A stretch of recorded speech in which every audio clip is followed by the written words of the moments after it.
Saudara-saudara yang dikasihi Tuhan, mari kita bersama-sama bersatu dalam doa. Kami mengucap syukur kepadamu ya Tuhan, untuk setiap hal yang boleh Engkau hadirkan dalam kehidupan kami. Terima kasih kami diberi kesempatan untuk menapaki hidup sampai dengan saat ini.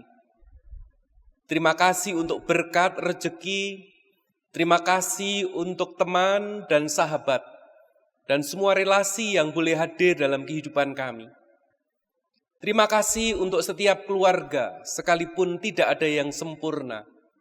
Namun Engkau menghadirkannya kepada kami untuk memberikan dukungan kepada kami terus bertumbuh di dalam iman. Terima kasih juga untuk gereja, di mana kami boleh hadir di dalamnya. Bahkan terima kasih Tuhan untuk setiap tantangan kehidupan yang kami boleh melaluinya. Karena sekalipun ada tantangan itu bukan karena Tuhan tidak sayang kepada kami, tetapi Tuhan menolong kami. Dengan kesulitan-kesulitan kami bertambah kuat dengan pertolongan tangan kasih Tuhan. Bapa Surgawi, kami bersyukur untuk kami boleh beribadah pada saat ini. Dan ketika kepada kami diberikan waktu dan kesempatan untuk mendengarkan, untuk merenungkan sabda Tuhan, tolonglah kami, berkatilah kami, nyatakanlah kuasa Roh Kudus-Mu di dalam kami, sehingga firman itu boleh kami dengar. Firman itu bukan hanya kami pahami, tetapi firman itu juga boleh menjadi bagian penting dalam perjalanan hidup kami ke depan.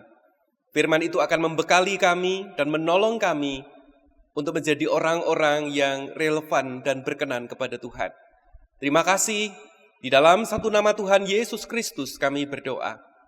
Amin.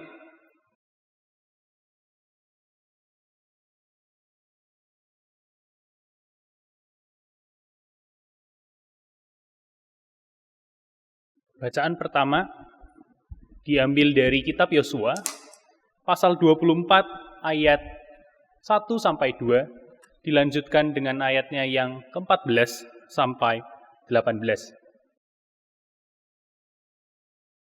Kemudian Yosua mengumpulkan semua suku Israel di Sikem. Ia memanggil para tua-tua dan kepala kaumnya, para hakim dan para pengatur pasukannya. Lalu mereka berdiri di hadapan Allah. Berkatalah Yosua kepada seluruh bangsa itu, beginilah firman Tuhan, Allah Israel dahulu nenek moyangmu, Terah, ayah Abraham dan Nahor, tinggal di seberang sungai Efrat, dan mereka beribadah kepada ilah-ilah lain. Jadi sekarang, takutlah akan Tuhan, dan beribadahlah kepadanya dengan tulus, ikhlas, dan setia. Singkirkanlah ilah-ilah yang kepadanya nenek moyangmu telah beribadah di seberang sungai Efrat dan di Mesir, dan beribadahlah kepada Tuhan. Namun, jika kamu menganggap tidak baik untuk beribadah kepada Tuhan, pilihlah pada hari ini kepada siapa kamu akan beribadah. Ilah-ilah yang kepadanya nenek moyangmu beribadah di seberang sungai Efrat, atau ilah-ilah orang Amori yang negerinya kamu diami ini. Tetapi aku dan seisi rumahku, kami akan beribadah kepada Tuhan. Lalu bangsa itu menjawab, sekali-sekali kami tidak akan meninggalkan Tuhan untuk beribadah kepada ilah-ilah lain. Sebab Tuhan, Allah kita, dialah yang telah menuntun kita dan nenek moyang kita keluar dari tanah Mesir, dari tempat perbudakan, dan yang telah melakukan tanda-tanda mukjizat besar di depan mata kami. Dialah yang telah melindungi kita sepanjang jalan yang kita tempuh dan di antara semua bangsa yang kita lalui. Tuhan telah menghalau dari hadapan kita semua bangsa, termasuk orang Amori, penduduk negeri ini. Kami pun akan beribadah kepada Tuhan, sebab dialah Allah kita. Demikianlah sabda Tuhan. Syukur kepada Allah.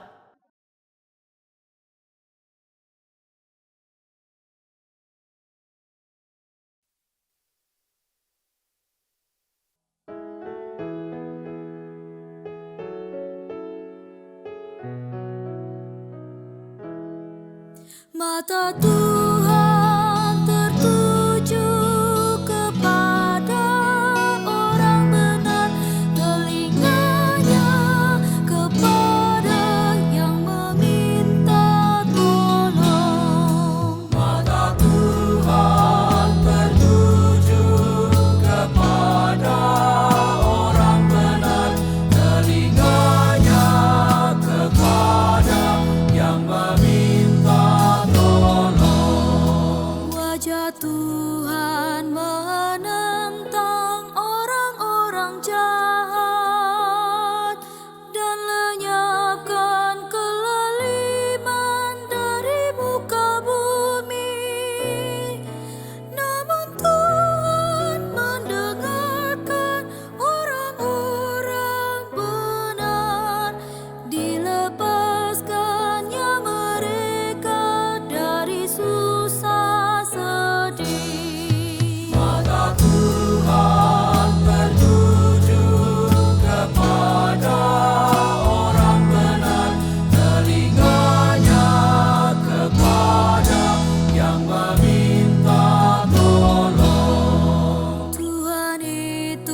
suci, orang yang saleh akan dihukumnya.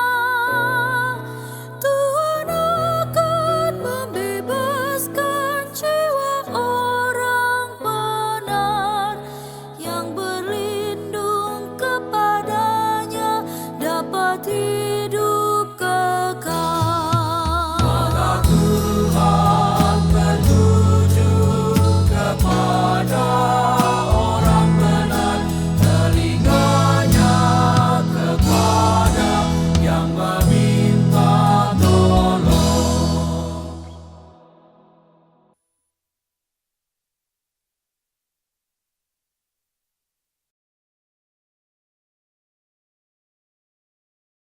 Bacaan kedua diambil dari surat Efesus 6 ayat 10 sampai 20. Akhirnya, hendaklah kamu kuat di dalam Tuhan, di dalam kekuatan kuasa-Nya. Kenakanlah seluruh perlengkapan senjata Allah, supaya kamu dapat bertahan melawan tipu muslihat iblis. Karena perjuangan kita bukan melawan darah dan daging, tetapi melawan pemerintah-pemerintah, melawan penguasa-penguasa, melawan kuasa-kuasa dunia yang gelap ini, melawan roh-roh jahat di langit. Sebab itu, ambillah seluruh perlengkapan senjata Allah, supaya kamu dapat mengadakan perlawanan pada hari yang jahat itu, dan tetap berdiri sesudah kamu menyelesaikan segala sesuatu. Jadi, berdirilah tegap, berigap pinggangkan kebenaran, dan berbaju-rirakan keadilan, kakimu berkasutkan kerelaan untuk memberitakan Injil damai sejahtera.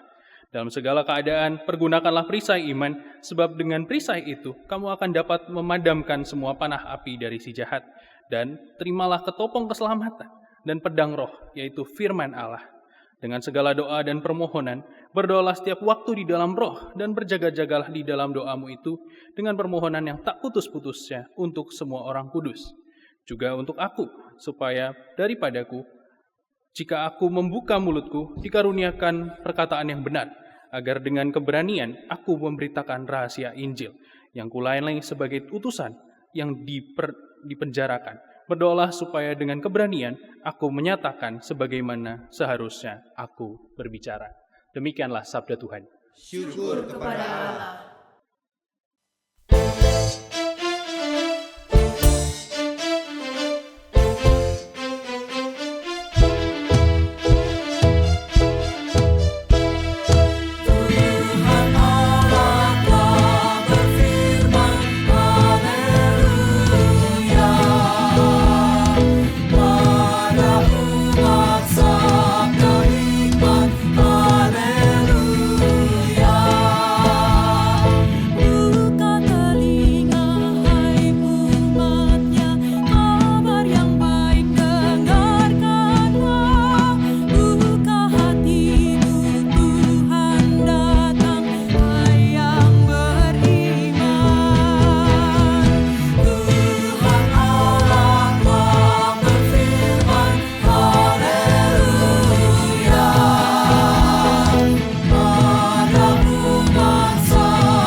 Injil Tuhan kita Yesus Kristus menurut Yohanes pasal 6 ayat 56 sampai dengan 69.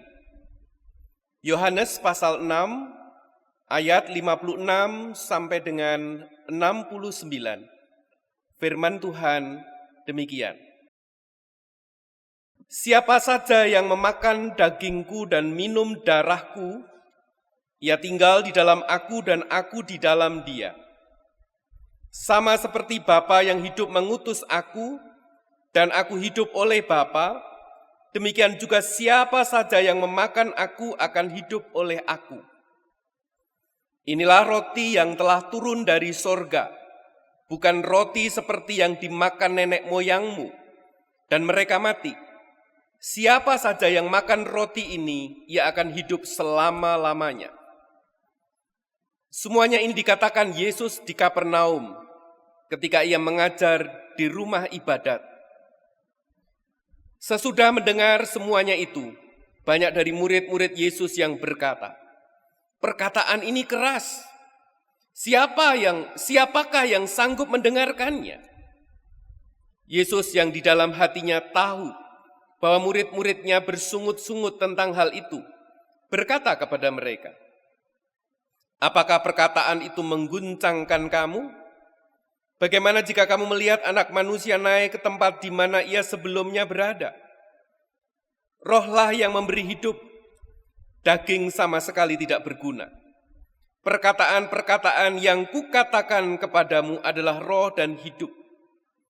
Namun di antaramu ada yang tidak percaya, sebab Yesus tahu dari semula siapa yang tidak percaya dan siapa yang akan menyerahkan dia. Lalu ia berkata, sebab itu telah kukatakan kepadamu, tidak ada seorang pun dapat datang kepadaku, kalau tidak dikaruniakan Bapa kepadaku. Mulai saat itu banyak muridnya mengundurkan diri dan tidak lagi mengikut dia. Lalu kata Yesus kepada ke-12 muridnya, "Apakah kamu mau pergi juga?" Jawab Simon Petrus kepadanya, "Tuhan, kepada siapakah kami akan pergi? Engkau memiliki perkataan hidup yang kekal. Kami telah percaya dan tahu bahwa Engkaulah yang kudus dari Allah." Saudara, demikian Injil Tuhan Yesus Kristus. Berbahagialah mereka yang mendengarkan firman Allah dan yang memeliharanya. Haleluya.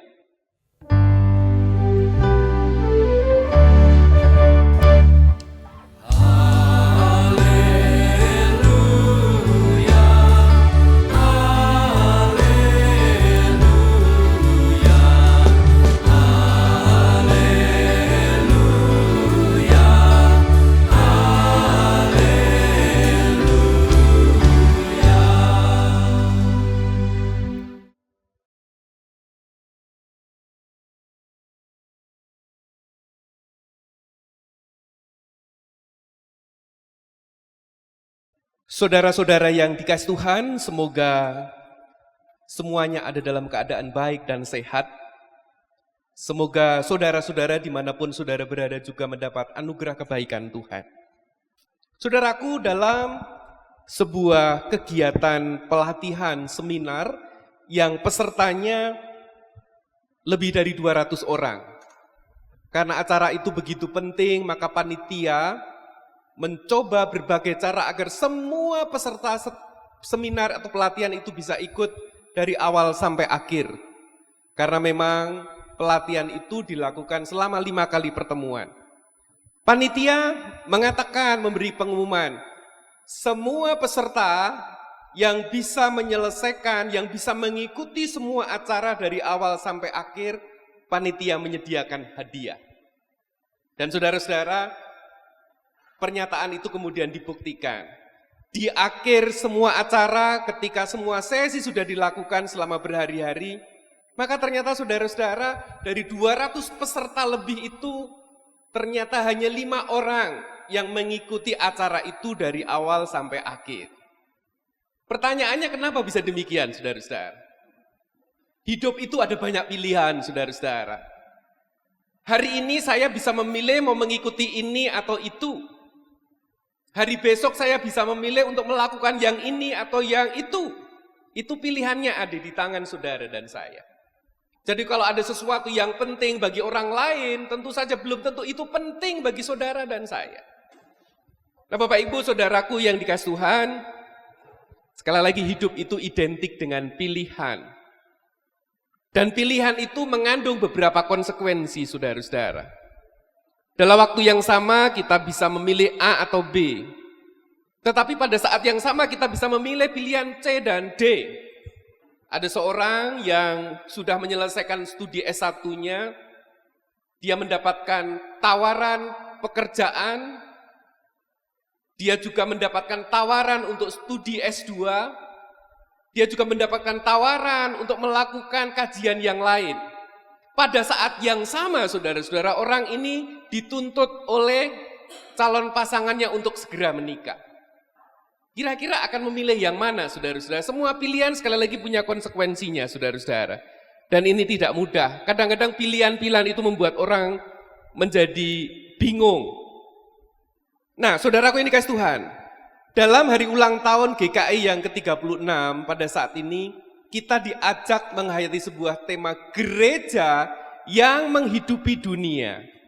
Saudara-saudara, kita tidak boleh salah memahami bahwa seolah-olah gereja itu menghidupi dunia dalam arti yang harafiah. Bukan demikian. Yang bisa menghidupi dunia itu hanya Tuhan, saudara-saudara. Lalu kemudian bagaimana kalau dikatakan gereja itu menghidupi dunia? Itu pertanyaannya, saudara-saudara. Saudara-saudara, gereja itu harus hadir bagi jemaat. Gereja itu adalah milik Tuhan. Gereja itu harus relevan. Gereja itu harus memandu jemaatnya, memandu umatnya, supaya umat Tuhan itu mengerjakan bagian-bagian yang berkenan kepada Tuhan. Gereja juga harus berani menegur, gereja juga harus membuka tangannya, gereja harus memeluk jemaatnya ketika jemaat itu sedang dalam kesulitan dan kesusahan. Dan saudara-saudara, kalau gereja tidak dapat melakukan itu, saudaraku, maka gereja itu menjadi situasinya dipertanyakan. Apakah gereja ini benar-benar gereja? Dan saudaraku yang dikasih Tuhan, hari ini Gereja Kristen Indonesia memasuki usia yang ke-36. Dan kalau kita bicara ulang tahun gereja, saudara-saudara, maka kemudian ada beberapa pertanyaan yang dilontarkan kepada gereja. Kira-kira kemana GKI akan dibawa? Adakah GKI hari ini sudah relevan dengan tuntutan dan harapan jemaat maupun pergumulan umat? Apakah GKI sudah berhasil menjadi pandu bagi umatnya?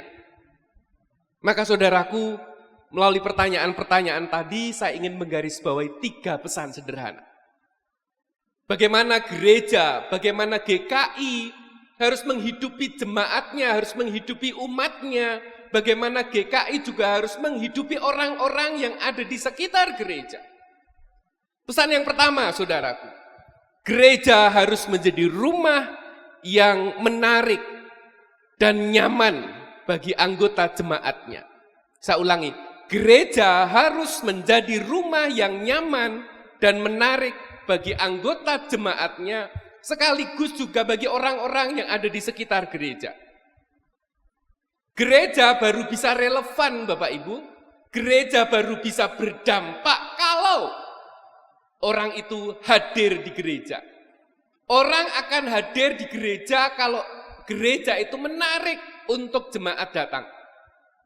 Ini bagian yang tidak mudah, saudara-saudara. Banyak orang Kristen kadang mengatakan gereja sana lebih baik daripada gereja ini. Atau kadang juga mengatakan gerejaku lebih baik dari gereja sana. Saudara-saudara, ini bukan soal mana yang lebih baik. Ini soal gereja dimanapun kita berada, apakah itu gereja sana atau gereja sini, apakah itu GKI atau gereja yang lain, semuanya punya tugas yang sama untuk memandu jemaatnya. Jadi saudara-saudara, hal penting, gereja itu menjadi menarik tergantung pada stakeholdernya. Gereja itu menjadi menarik kalau seluruh orang-orang yang menjadi bagian gereja itu ikut ambil bagian memikirkan gerejanya. Gereja tidak boleh hanya bergantung kepada pendetanya. Gereja tidak boleh bergantung hanya kepada para penatuannya. Gereja tidak boleh hanya bergantung kepada para pelayan-pelayan di gereja. Setiap saudara, setiap anggota jemaat, saudara adalah bagian penting bagi gereja yang membuat gereja saudara itu hidup dan menarik. Kalau saudara melihat gereja saudara ada bagian-bagian yang tidak baik, kurang sempurna, berikanlah masukan. Berikanlah masukan yang baik. Tapi bukan hanya sekedar kritikan yang selalu menyalahkan orang. Itu bisa dibedakan Bapak Ibu. Itu sangat bisa dibedakan. Ada orang yang selalu menyalah-nyalahkan gereja. Ada orang yang selalu mencari-cari kesalahan para pemimpin gereja. Sekali lagi, saudara sedang tidak membangun gereja. Kalau saudara mengasihi gereja, kalau saudara ingin meningkatkan kualitas gereja saudara, berikanlah masukan. Kalau yang saudara beri masukan itu tidak mau mendengar, jangan menyerah. Gunakan waktu dan kesempatan yang lain untuk terus mengingatkan para pemimpin gereja. Dan saudaraku yang dikasih Tuhan, para pemimpin gereja tidak boleh punya telinga yang tipis ketika diberi masukan menjadi marah dan tersinggung. Sekali lagi, gereja harus menjadi tempat yang menarik. Gereja harus menjadi rumah kedua bagi seluruh jemaatnya. Bahkan gereja menjadi tempat yang damai sejahtera. Gereja menjadi tempat yang memberkati bagi orang-orang yang berada di sekitar gereja. Itu menjadi penting. Itu PR bagi kita semua. Itu bukan hanya PR para pemimpin gereja, saudara-saudara. Pak, ini adalah PR bagi setiap saudara dan saya. Jangan bilang saudara orang Kristen kalau saudara tidak melakukan ini. Saudara-saudara, Yesus menarik orang banyak datang kepada dia. Dengan apa, saudara-saudara? Dengan pelayanan yang dia lakukan. Dia menyembuhkan, dia mengajar, dia melakukan mujizat, dia mengajar dengan kuasa. Bahkan dia menghidupkan orang mati. Dia menjawab kebutuhan orang pada saat itu. Inilah yang harus dihidupi kita sebagai gereja. Gereja harus menjawab kebutuhan umat. Bahkan gereja juga harus menjawab kebutuhan orang-orang yang tinggal di sekitar gereja. Gereja tidak boleh menjadi batu sandungan bagi masyarakat yang ada di sekitar gereja. Itu pesan pertama, saudara. Pesan yang kedua, saudara, satu-satunya cara gereja bisa memberikan kehidupan adalah kalau gereja itu mau terus terbuka dan belajar. Gereja harus menjadi gereja yang terus terbuka dan belajar. Saudara-saudara, sekali lagi kita mungkin suka membandingkan gereja kita dengan gereja yang lain. Gereja sana lebih baik, atau dibalik gerejaku lebih baik dari gereja sana. Saudara-saudara, kita ingin semua gereja itu menjadi alat Tuhan untuk memperjumpakan berkat bagi banyak orang. Artinya, saudara-saudara, kalau ada bagian yang tidak sempurna, tugas kita mengingatkan. Gereja yang baik kalau setiap orang yang ada di dalamnya boleh ambil bagian untuk terus belajar. Semua orang belajar, Bapak Ibu. Tidak ada di dalam gereja ini yang paling sempurna. Yang sempurna hanya Tuhan Yesus. Yang sempurna hanya Tuhan. Siapakah mereka? Apakah para pendeta? Apakah para penatua? Mereka adalah orang-orang yang harus terus belajar. Bahkan para murid juga adalah pribadi-pribadi yang diingatkan Tuhan untuk terus belajar. Mereka diajak oleh Tuhan untuk merenung. Mereka diajarkan khusus oleh Tuhan Yesus. Walaupun ajaran-ajaran itu kadang tidak mudah, saudara-saudara. Saudara, mari para pelayan Tuhan milikilah semangat untuk terus berubah. Belajarlah untuk menjadi pemimpin-pemimpin yang lebih baik. Saudara-saudara, kita boleh belajar dari gereja yang lain. Manakala gereja yang lain itu lebih baik, kita tidak boleh malu, kita tidak boleh merasa terlalu tinggi untuk kita belajar daripadanya. Kita juga tidak boleh merasa malu kalau kita harus berubah pada bagian-bagian pelayanan kita, saudara. Hanya itu cara yang baik supaya kita ini terus belajar. Di Indonesia itu ada banyak gereja, Bapak Ibu, ada banyak aliran-aliran gereja. Kita suka membanding-bandingkan gereja yang ini dan yang itu. Dan saudara-saudara, perbandingan itu kadang-kala konotasinya negatif, menjelekkan yang satu, memuji yang lain. Saudaraku, sekali lagi gereja harus belajar bersama-sama. Tidak ada gereja yang paling baik, tidak ada gereja yang jelek. Gereja anggotanya 100 orang, bahkan gereja yang anggotanya 50 orang, bahkan gereja yang anggota 5.000 orang, semuanya sama di depan Tuhan. Semuanya harus terus belajar. Kita tidak boleh sombong kalau gereja kita anggotanya banyak. Kita juga tidak boleh menjadi rendah diri kalau anggota gereja kita jemaatnya sangat sedikit. Prinsip sama, kita terus belajar. Bahkan kalau gereja kita diberkati dengan banyak anggota jemaat, jika gereja kita diberkati dengan pelayanan-pelayanan yang baik, bahkan jika gereja kita diberkati dengan penerimaan persembahan yang lebih baik, maka kita punya tugas untuk kita juga hadir memberkati gereja yang lain, saudaraku. Itulah semangat yang kita hidupi. Bagian yang ketiga, Bapak Ibu, ini adalah bagian yang paling penting. Gereja harus menjadi gereja yang sungguh-sungguh hadir bagi anggota jemaat dan lingkungannya. Inilah yang disebut dengan tema hari ini, gereja yang menghidupi dunia. Saudara-saudara, gereja yang baik adalah gereja yang punya daya ubah. Gereja yang baik adalah gereja yang relevan terhadap jemaat dan orang-orang di sekitarnya. Gereja yang baik adalah gereja yang seluruh karya pelayanannya punya dampak yang baik untuk orang-orang di sekitarnya. Kita boleh belajar dari jemaat mula-mula yang dikatakan mereka disukai semua orang.